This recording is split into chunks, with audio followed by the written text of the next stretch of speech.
stop on them, because if you're now going to deliverables and already in the project, I know, and I would be the same. I would want to already add something in there, but you would get distracted. So I'm happy for you to just think of the project, but please try follow me along.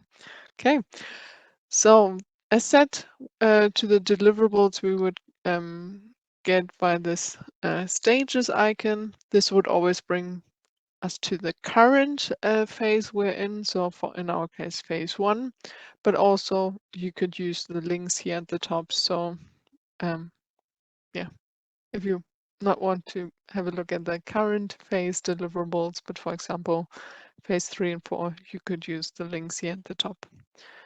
Okay. So we have here then the list of deliverables, and you always see with the now phase 1 is bold, so that's why we have the list for phase 1. Also here at the top, you would always see which phase deliverables you're currently seeing. So we always have the name of the deliverables, then a description. Well, it's more a guide what to do than a description. So sometimes there are hints what you need to do. And then we have this download icon. Here, those are empty. This is due to the fact that those are online forms. And I mentioned before, whenever you enter something, and also here, when you enter something into those online forms and save it, Accolade would always create PDF versions. So once we entered something in there, here a little PDF symbol would appear. Then, but we also have templates, smart templates, and yes, as you might have already thought, the green ones, those are Excel templates, and the reddish ones, those are PowerPoint presentation templates. Okay. Then next to it, we do have the status. By default, this is set to not started, but this can also be set to in trouble, in progress, completed, or, well, not required. Not required can, for example, be the case if your project is very customer specific, and we do have a deliverable called market launch package, and you say, well, that's not necessary for our customer. So you could set this deliverable then to not required accordingly. Could always also add a little status note. So here a little free text field to enter. And then we do have the start, finish, and deadline dates. And as you can see, I adjusted the finish date of our first deliverable in the time view. So this is also now changed here, and also the start for the second one. So whatever you change in the time view or whatever you change here, it's interlinked. So yeah. Okay. And then next to the dates, we do have the function.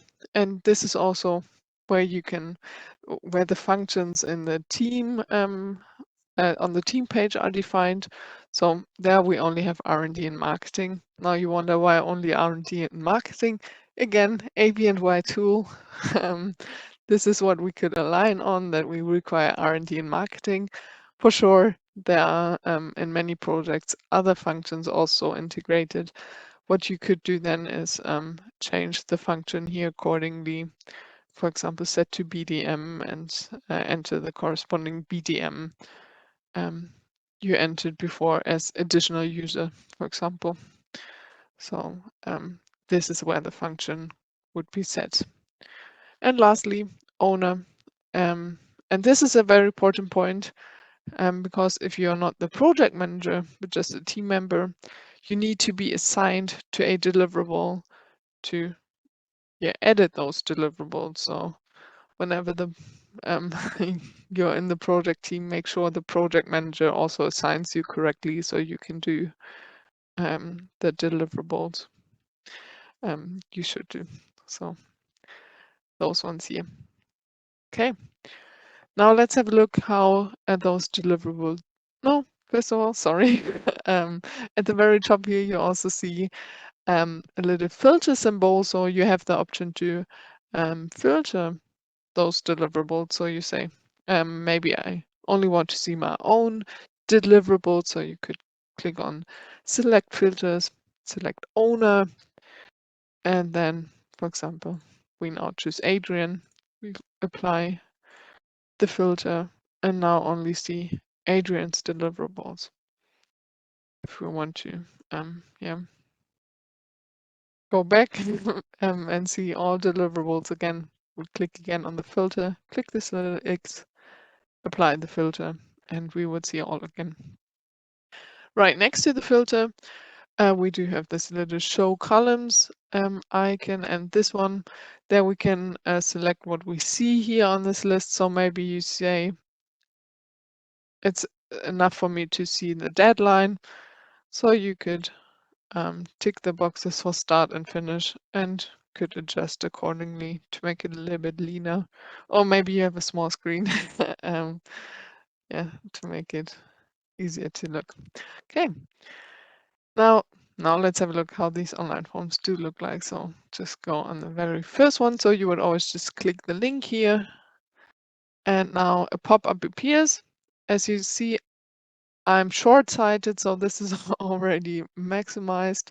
So for you, it might look like this. So if you're also short-sighted like me and want to increase, this is the, yeah, next to the X to increase the size. So at the top here of each online form, you see where you are. So the project name again, a little bit the hierarchy. So we're in phase 1, and this is the deliverable we're looking at. You would see the owner, and I haven't mentioned, sorry, the ones where neither R&D or marketing as a function is set.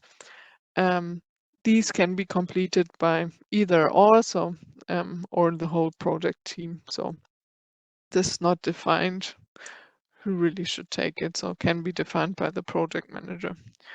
So we have the owner, we have again dates, and then some links here. So first is more details. Basically currently irrelevant for you. Here you would find any workflows currently not implemented in Accolade, so irrelevant. So next one would be this online form, so it would always bring you to this page here. Then we do have the versions, any activities. So as we saw before in the time view, you could also add a activity here to a deliverable. And also each deliverable does have a related document. So if you could also upload related documents specific for a deliverable here, or add a link or to a existing one to link it to this deliverable. Okay, now the important part, as you can imagine, is the one here on the right. Those online forms, often they do have instructions or guidelines, so at the very top you can expand them to have some more text to explain you in case the questions here yeah, do not help you too much or you don't know what to do basically. So this might be helpful. As you can see, I entered in the project brief here already those two fields, so this is where they link. But then, well, these are free text. I could also enter here. So, well, this is more a status, but never mind. Just enter some text here, and we see again in the project brief that it's connected. In addition to those free text fields, we do have tables like this one, where you would then add a new row. You would enter here, for example, your target customer, what their problem is, what the value proposition is, and then also, yeah, once you got the information, what the solution feature are, so on and so forth. I click now apply to save my changes. And now, as mentioned before, a version is created. So now under versions, if I click, well, I could already click on here to download it, but if I click on this versions, here we would see then all the versions. So whenever I now change something, a new version would be created, but the old ones would still be visible here. just to show you how these look like to download this PDF. Looks basically exactly like the online form we saw before. Okay.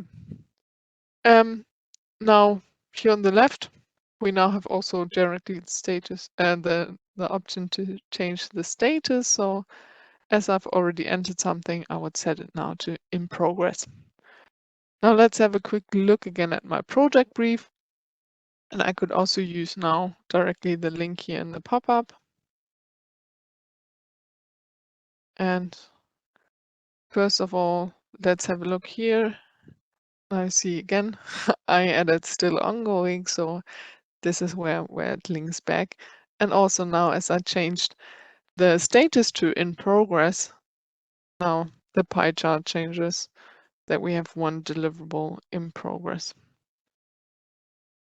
Okay. Now let's have a look at, well, and I won't go through all the deliverables, I just want to point out some. So the sustainability review I mentioned before, this directly links to the sustainability type. I've already entered during the idea, but just to show you. So here you would change it or enter it. You could enter a copy, a comment to justify also your entry. And again, well, we saw before where it connects, just to show you quickly. In the project summary data, here's where the sustainability type links. Okay. And the next one, just to give you an impression how those online forms do look like. So often we have those free text fields like here, but as said, we also do have table forms. These can also include, again, then drop downs, or as here, we can have mixtures of free text fields and drop downs. So you would work your way through and answer the questions accordingly. Now you wonder, I didn't have to do that in SFTC. Why should I enter all of that? Well, all the data you enter is captured in the presentation template. So as before, we had the gate review templates in PowerPoint. Here we do have those smart templates for PowerPoint. So the data you enter in the deliverables is taken into the PowerPoint template for you to prepare for your gate review meeting. So this is yeah, where it helps you to guide through. So whenever the idea is whenever you have something new information for the project, you would go in, enter accordingly, and not like before, when you need to prepare for a gate review, you would just prepare the template, but this is more a gradual process. Okay. Just two more deliverables I would like to point out, or those online forms before we have a look at the smart templates. One is the risk assessment, as this links to the risk heat map. So you might remember in the SOR, we did have a risk analysis where we had 4 categories, and you would just say high, medium, low. Here now in Accolade, we clearly define our risks. So what we would do is add a new row, select a category. No worries, you don't have to find a risk for all the categories. You would just choose the one you would like to highlight, so what's most applicable to your projects. So maybe you have a commercial risk, and the risk is that your customer is not interested. The impact would be that nobody buys. And then you would define a likelihood. So maybe it's somewhat likely and that this occurs. Hopefully not, but then you would also select the severity. So how critical it is. Well, very critical. Nobody's buying. The rank would be calculated based on the likelihood and severity, and then you enter according to usual project management. You would enter, or risk management, you would enter the response type to it. So you would either avoid the risk transfer to something else, mitigate it with an action, or accept the risk. So we might mitigate um, with the voice of customer. We mitigate the risk to make sure the customer, we know the voice of the customer and that they are interested. Okay. And this is, you would work with the project team. This is why there's, again, no function and owner assigned to this deliverable, as it would be a project team task to fill this out, to brainstorm about it. Through the process or through the project, you maybe start with a high risk, but then the risks should increase as you gain more knowledge, so on and so forth. And maybe at some point you have hopefully mitigated the risk, and then you would tick the box and the risk would be seen as mitigated. Now I click apply to save the risk I just entered. As said, the rank was now calculated. Now let's have a quick look how it's displayed in the risk heat map. There's now, here on the right side, a little one as I entered a somewhat likely but critical risk. So here all the risks would be visualized. Okay, that's the risk heat map. And then scorecard, well, we saw before in the idea, but let's see how it's here displayed. So as said, we have a specific deliverable. So you would go in and update. So maybe as you refined your opportunity, the project definition, this might change it. So you would review your entries from the idea you see here. And as mentioned before, the value scorecard. And I might just change something now to show you. Let's see if it's it's a visual very much. If you remembered the shape from before, but here now in the spider chart, it does look different than before. So this is where they are linked. Okay, that's the scorecard, and now let's have a look at the smart templates. First of all, we do have the cash flow, and then we have a look at the gate presentation. Very important here also, as before, you need to be the owner to edit something, but very important for the smart templates, you need to be the owner, otherwise the data is not extracted. So for the template, for example, the market launch date is taken to define your first year of the sales projection. So very important, you need to be the deliverable owner. So I put myself now as deliverable owner here. Click apply.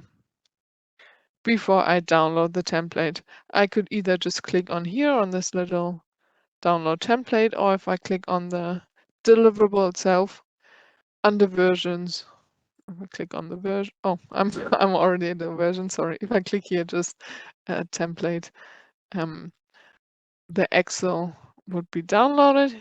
Here we go.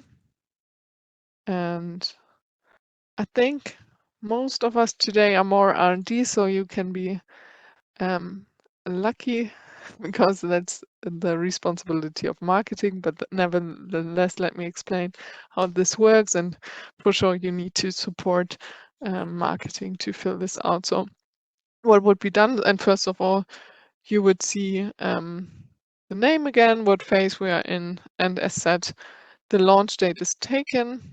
And I was a little bit quick here, but before I clicked enable editing, this would be set to 2022 as that's the default. But it would, after you click enable editing, it would be changed to your first, to the year whenever your market launch date is. So first of all, a market would be entered, and I think I entered India before as one of my markets. So first, for example, I would add India here. Unit sales would then be the volumes I would project. So maybe in the first year, you're expecting you sell 1 ton, and the price might be, and price and costs, well, price, cost, revenue, and currency is always US dollars. So it's $30, for example. You would expect unit price, and then you would go further. Next year, you might have 2 tons to sell, but then you here have the option to adapt your business model a little bit. So maybe you say next year we increase the price a little bit, just an example, and just gives you the freedom to adapt this. And so you would go through your projection. Okay. Good. And then, as you can see, you can add multiple markets. So I could now go in and enter the EMEA part, and everything would be calculated together. So no need for pre-calculation. This could be all done in here. We now have a look at the second page. We see again the units and revenue I just entered. And here also the option to add any other revenue. So maybe you do some licensing or something like that. Yeah, and you would, independent of the volumes you sell, have any other revenue you could enter in here. If it doesn't apply, just leave it empty. Below, we have the variable costs. So here, and before in the SR, we just had raw material plus manufacturing costs. We now really split it into material, labor, shipping, and other costs, as especially in phase 1, we probably don't know what this exactly is yet. I would suggest to put your estimation under other costs, so total estimation, just in here. So maybe the price is $10 or your estimation, and you would put in here accordingly. Then operating expenses. First of all, you would enter what development labor is required, as we started the projects in 2023. My training project. I might now say, well, in this year we need half an FTE, just development, so just technical labor for that, and then next year we might only just need 0.1. And this is how you would enter those, or the labor costs for development would then be calculated. And there's also the option to add any other expenses, for example, for additional testing. So you maybe have maybe a little bit low cost, but yeah, you could enter there accordingly any other costs. Okay, also here, and this is quite special, so probably doesn't apply to most of the projects, have any other non-cash expenses, you could enter in here. And then also the point for cannibalization. Before we just had annual cannibalization, and we weren't able to adjust per year, but here the expected profits lost to cannibalization would be entered by year. So yeah, I would now enter 0, but these could be entered here accordingly if it's applicable to the project. And then CapEx. So any capital expenditure would also be entered here. So maybe I need to buy some equipment first. I would enter accordingly. Okay, then below you would get the general summary. Lots of numbers, doesn't look too nice. Let's have a look at the last sheet. Here we would see then the cash flow visualized in a graph, and also on the left side all the metrics that are calculated based on the entered values. There's no need to complete all the Excel at once. You could always just save your the Excel locally on your computer, always come back or send it to somebody if somebody else should work on it, and so on and so forth.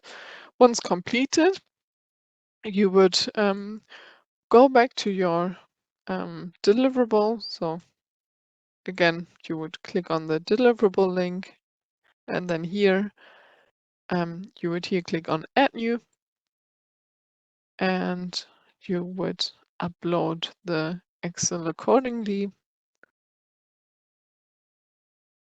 And great, all the project metrics have been updated, it says. Brilliant. So let's have a look at the project brief again. And here, great, it shows me the revenue projection here, and also if I scroll down, the financial summary, the metrics. So no copy and paste any longer. And also I promise much quicker than the SOR, which is no big deal, but anyhow. Okay, great. That's the any questions to that cash flow? Or you're just most of you happy that you're not responsible for it? I see you smiling. That's good. Enough of an answer. Okay, great. Then last point, as mentioned, gate review presentation. All the data we entered, well, we didn't enter too many, but there's some more to be entered for the gate details. So we would click on the gate 1 presentation, and here gate details we would enter. So what are the key accomplishments? Key accomplishment was access granted, something like that. Can't spell access, wow. Okay, and then any assumptions for the next gate. So maybe my assumption is more training, changes since last gate would be yeah, something. And then lessons learned, probably a lot. So as said before, I just take examples, but you may add just sensible things in here. And once you did this, click apply again to save your changes, and then under versions or just directly here, you could download your template. Now Accolade is taking all the data I entered before. As said, didn't enter too much, so don't be surprised if still there are some empty fields. But it's taking the data and is putting this into the presentation. So here we go. And here you directly see the name of the project, which gate we want to go through. And then, for example, we do have the summary. As before, I didn't enter too much, but here you can see for example, on the gate details I just entered, and the risks I entered, also the sustainability type. So also here on the integrated opportunity and solution definition, this would be filled out, so on and so forth. So this is pre-built. You would then use this and work further on it. So maybe some format adjustments, or you want to add a picture to it or something like that. Yeah, you would just need it as a template, but it's in this case different to before. It's pre-filled from the data you entered into Accolade. Also, well, small point that needs to be, only point that needs to be copy and pasted would then be the cash flow or the revenue projection from your project summary brief. But other than this, everything is taken, as well as the scorecard on the value and the feasibility. Different to the Excel template we saw before, where we would do changes and then upload it, and Accolade would take the data. For the PowerPoint, it's really just the other way around. So we just take the data from Accolade, but whenever you do changes and load it back into Accolade, the data in Accolade doesn't change. So just one way for this one. Okay. Any questions to this gate presentation? No? Okay. Great. Then, yeah, as said, you would use it to prepare for your gate review. You would do your gate review receive the decision from the committee, and then the project manager would go in here again and would go on the gate page. The gate page is in between the phases, so this little square here, you would click, and here, well, you've entered your gatekeepers before already on the team page, but here what you would do then is you would adjust your gate meeting date to the actual date when you had your gate review meeting. So maybe just an example like this, and then you would, and we we changed that in contrast to SFDC, where you might remember you had to submit for approval and then you had to wait for ages until everybody really approved it. So now, as we've established those gate review meetings, and you already received the decisions from the gatekeepers, so from the approvers, we simplified the process that only the project manager goes in here and yeah, enters the decision they already received. So which can either be go, so green light for the next phase, can be and this doesn't need to be in a gate review meeting, but still stakeholders need to approve to kill the project or to put it on hold. Recycle, which would basically mean you need to do something from that phase again. Or lastly, well, pending decision, that's the default. So when there's no decision yet. But lastly, conditional go. Go. This would also be, for example, you got the condition yes, you can go to the next phase, but please make sure to review the business case. So you would enter this condition here accordingly. If I now click apply, and now remember this was green before, now phase 1 is gray and phase 3 and 4 is bright. So we are now in phase 3 and 4. This is how you would move through the gates. And now it starts again from from the beginning. Now, long list of deliverables, but no worries. Many of them are like update from previous phase, and now no worries again. You don't need to copy and paste from before. Everything we entered before in phase 1 is also now here in the next phase. So it's taken over. And it's just here again as deliverable to make sure it's reviewed in case there are any changes to the deliverable. Okay. And this is how you would manage your project. So as said, now it's a little bit different with existing projects, as you've already, for many of them, already went through the phase. So there's no need to complete all the phase 1 data when your project is already in phase 3 and 4, because as said before, the deliverables are really used in preparation for the gate review meeting, and you've when your project is already in phase 3 or 4 or 2 or whatever, yeah, then this has already been approved as in the past, no need to complete. So you would only have a look at the current phase and deliverables now. And ideally, when you start a project, yeah, you would work your way through what you can already answer, and whenever you've got something new, complete those. Any questions so far?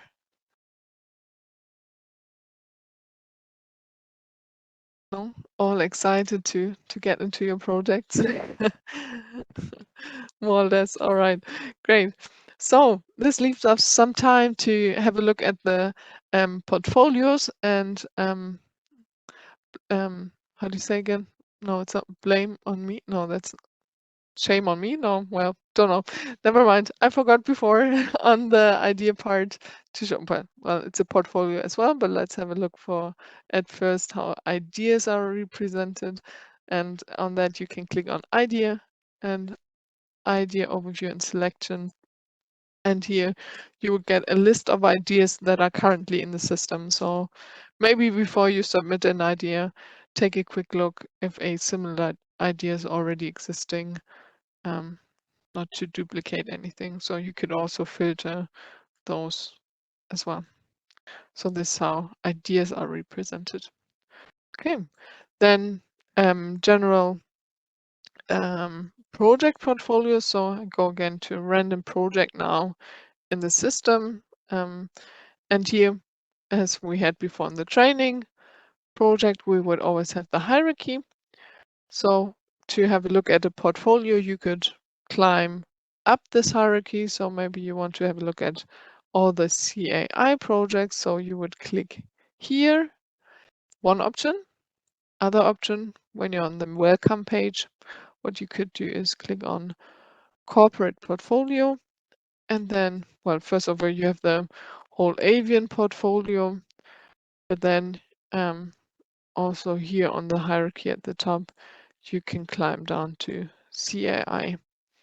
And then on the CAI page, well, as before in the projects and ideas, you always see at the top where you are. So CAI, and it's a business segment. So CAI is the business segment, and then color matrix would be the business unit. Okay, and then, well, general description of the portfolio, some revenue chart or a revenue chart, and some summary data of the whole portfolio, a little balance chart, and also here summary of risk at the right. And then at the bottom here, you would see a Gantt chart, and you could also maximize this view here again.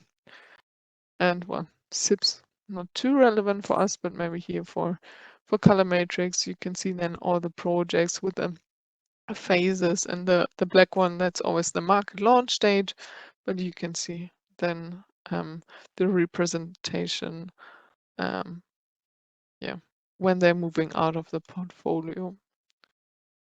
Okay, that's the very first page. Again, we do have a navigation bar here on the left, so many pages here for the portfolio, so different views.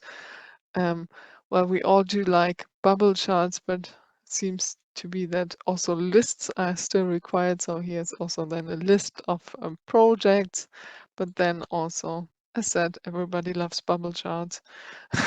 So we do have some categories here: technology, platform, industry, or sustainability type, and then again a list that connects to those bubble charts. You could always filter on those.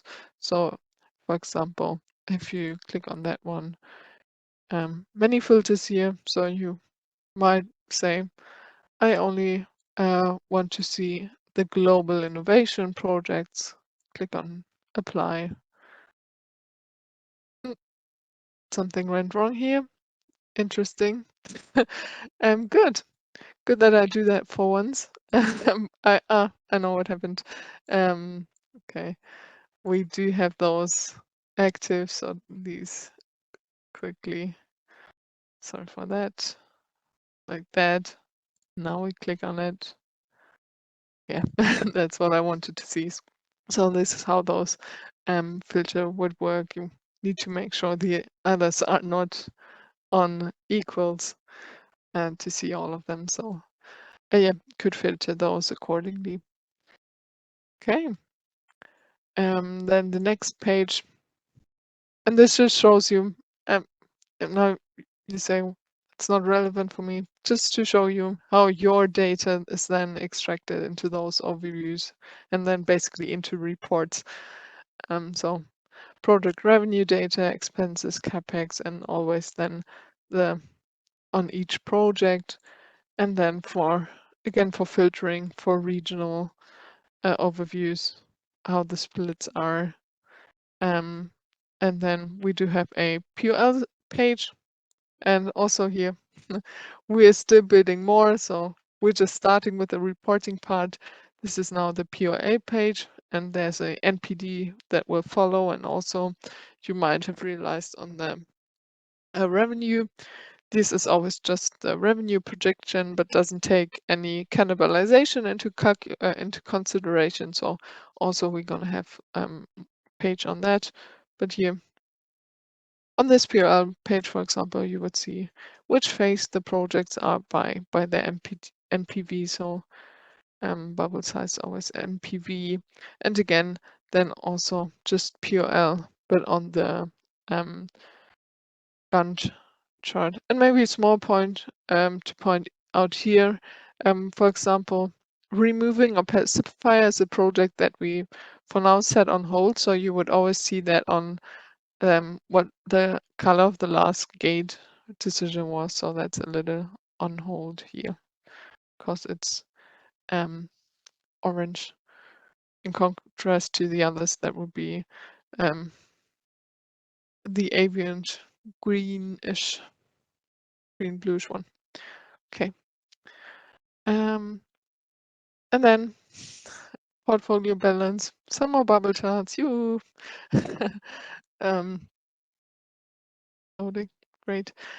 So market assessment by technical assessment or feasibility by attractiveness, and the scores by NPV. So, and again, in which phases the projects are. Now you wonder, now it's POL and NPD together. A little bit difficult as we do have now an NPD phase called 3 and 4. Well, they're now under phase 3.5 if you wonder about that one. So these are the NPD phases 3 and 4. So if you always, and I think I haven't mentioned before, if you hover over those bubbles, you would always see what they mean. Okay, and lastly, we do have a risk overview page, which the heat map from before from the overview, but then all the risks that have been entered. And this is the portfolio. Any questions to this one? Or as we're at the end of the training, to anything I've said so far today?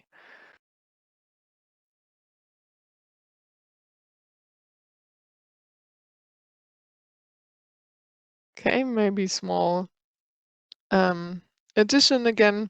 So Accolade now replaces SFTC Innovation Portal, so just NPD POL, all opportunities, campaigns, so on and so forth, all stays in SFTC, just the Innovation Portal, so NPD POL.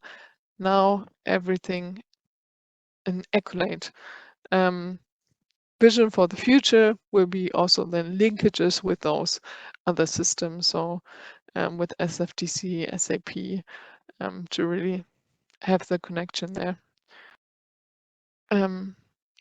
Yeah, and if there are really no questions, Sorry? yeah, great. You know the old project codes, like 40. So the ODA project in PCR was Yeah, 4023. Have all those ID numbers changed now in yeah, Accolade? they changed now. So we still capture the PIP numbers to make sure we have the link to them. So that's on the summary data here at the Right. bottom.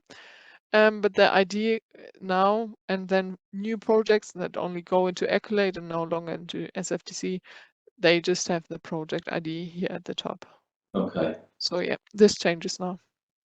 And if all the projects that were in Salesforce, are they all in Accolade now? All open ones, yes. And the launch or historical data, like the launched and killed ones, they will most likely be in by March.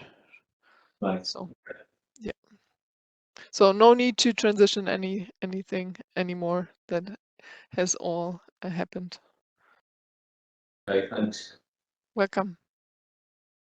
Can I ask one question? If I wanted to look up an old, say, an existing PIP reference to what, is there a specific way I need to look for that? All I'd be wanting is just general information about the project from the IP perspective. From the IP perspective, well, you could just search for the project name as they are like, yeah, they should be the same as FTC and Accolade. Actually, I never tried. Let me quickly check if that works. I think it doesn't. Oh, it does. You could search for the Oh, PRP number. So fine. if it's entered here in the summary data, like here, it shows up. I did search one, but I think I put a space in there, so that's probably what the Okay, issue yeah. was. That's fine. Okay, great. Or just maybe just try for the number. Okay, no, it depends on how they entered. I tried to Sure. train it that way that everybody did, but I need to double check that's Yeah, correct. that's fine. That's fine. And then on IP, as I had Rikil in the last training, and I aligned now with the other segments also, all IP relate, like the IP search for project would always go into the killer variables assessment. Okay.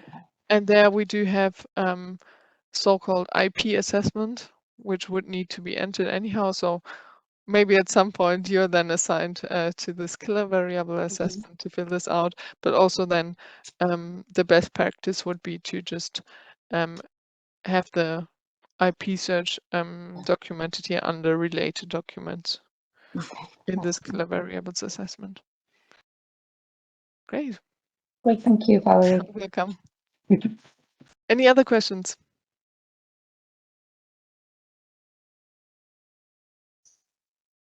No? You sure? Still got 8 minutes. Well, I guess the questions will come up once you're in working on the projects.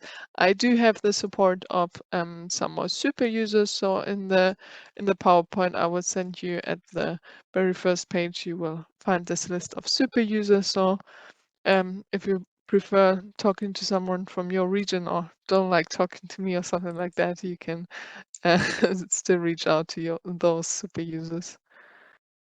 Okay. Then I will send you those slides. Will, as promised, invite you to a question and answer session probably end of February or March. And yeah, I'm looking forward to see all your entries in Accolade. Thanks, Valerie. Thanks, Thank you Valerie. very much, Valerie. Have a good day. Bye-bye. Bye. Thanks.